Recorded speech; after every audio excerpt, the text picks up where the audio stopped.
आज भगवान की लीला में रात्रि में ही कमल खिल गए, रात्रि में ही पुष्प खिल गए हैं। नाना प्रकार के पुष्प रात्रि में खिलखिला करके उधर हुए। चंद्रमा भी अपना 16 कलाओं से लेकर के, संपूर्ण कलाओं को लेकर के एकदम प्रकट है, चांदनी निर्मल स्वच्छ है। उस पूर्णिमा की रात्रि शरदोत्फुल्ल मल्लिका, पूर्णिमा में चंद्रमा पूर्ण रूप से उदय होते हैं। कल भी पूर्णिमा है, माघ की पूर्णिमा है, और कल भी आप लोग मां पतित पावनी गंगा में डुबकी लगावें, ताकि जो है अंतःकरण के और बाहर के दोनों कलमश कसाई नष्ट हो जाए। स्नान का बहुत बड़ा महत्व है। हमने कल बताया था, स्नान करने से शरीर पवित्र होता है, और मां पतित पावनी गंगा में स्नान करने से सारे पाप जल करके भस्मीभूत होते हैं।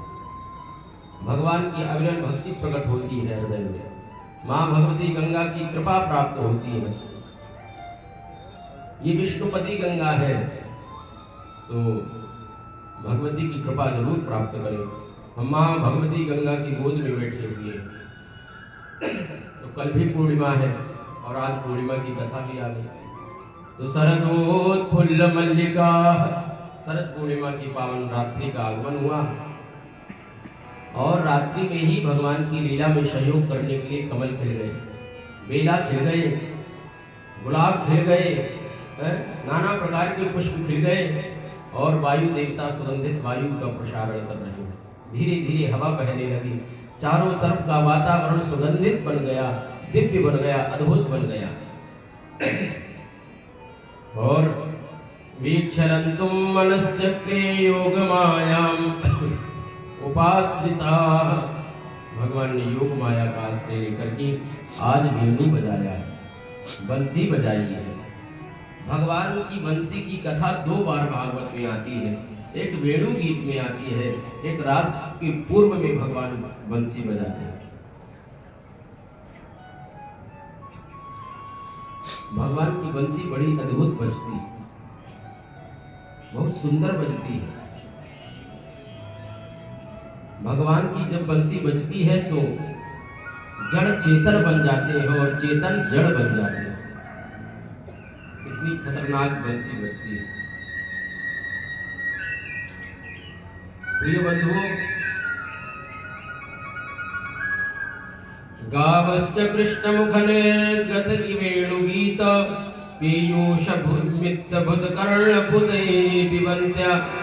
गावश्च कृष्ण मुख निर्गत वेणुगीत, जब भगवान बंसी बजाते हैं तो गैया मैया उस समय चारा चल रही होती है, तो चारा चरना छोड़ देती है, और जो चारा मुख में रहता है उसको ना उगल पाती ना निगल पाती, वो दोनों कान खड़ा करके भगवान की बंसी रव का पान करती, बंसी ध्वनि सुनती। इसी तरह बछवा बछिया है, बछवा बछिया भगवान अपनी मैया का दूध पीती रहती है। जिस समय भगवान की बंसी बजती, दोनों कान खड़ा करके वो भी बंसी को सुनने लगते। दूध ना उगल पाती ना निगल पाती, जैसे रहती वैसे बेसुध, जैसे भगवान की बंसी को सुनती। ये जंगल के हिरण इत्यादि जितने भी जानवर हैं, पशु पक्षी हैं, वो सब भगवान के सामने आकर के भगवान की बंसी को सुनते हैं। ऐसा लगता है मानो ये मोटे मोटे नेत्र कमल भगवान के श्री चरणों में समर्पित कर देंगे। ये बंसी है कौन? वंशस्तु भगवान रुद्रः, बंसी ही साक्षात भगवान रुद्र है।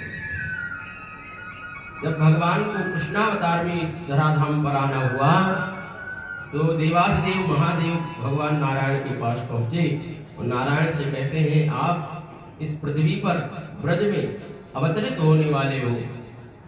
भगवान ने कहा, हाँ महादेव, बिल्कुल आपने सही सुना, तो कुछ सेवा मुझे भी दे दो। भगवान ने कहा, बताओ क्या चाहिए? वृक्ष बना दूं, गोपी बना दूं, ग्वाल बाल बना दूं, जो बताओ वही बना दूंगा। बोले ये सब मैं नहीं बनना चाहता। फिर क्या बनना चाहते हो? बोले बंसी बनना चाहता हूँ। बोले ये तुम्हारे बस की नहीं है। क्यों? बोले महादेव का अवतार छोड़ करके, ये स्वरूप छोड़ करके तुम्हें बांस के रूप में जन्म लेना पड़ेगा। तैयार हो? बांस बनने के लिए मैं तैयार हूं।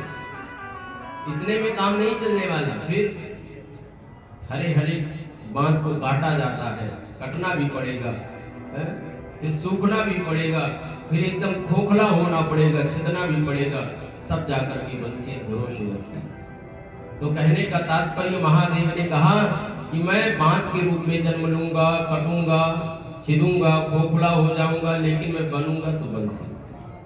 इसलिए प्रिय बंधुओं, वंशस्तु भगवान रुद्रः, बंसी कोई और नहीं, साक्षात भगवान शिव है। और जब हम गोविंद के प्रिय बनना चाहते हैं, भगवान के प्रिय होना चाहते हैं, तो इसी तरह हमें तपस्या करनी पड़ती है। इसलिए भगवान के लिए रोना पड़ता है, बिलखना पड़ता है, भगवान की कथा को सुनना पड़ता है। जब इतना करने के बाद तब भगवान अपनी शरण में लेते हैं। कहते हैं ना, पाने के लिए कुछ खोना पड़ता है। आज हमें अच्छे पोजीशन में अगर बैठना है तो हमें पढ़ना पड़ेगा, परीक्षा देना पड़ेगा, पास होना पड़ेगा। कितना मेहनत, संघर्षमय जीवन है। इसी तरह परमात्मा तो राजन सर्वत्र है, सर्वदा है, सब जगह है, और इस समय पर भी सर्वदा, इस समय पर भी। लेकिन उसको प्राप्त करने के लिए कुछ तपस्या करनी पड़ेगी। भगवान के लिए कुछ आराधना करना पड़ेगा, कुछ उपासना पद्धति है, कुछ आराधना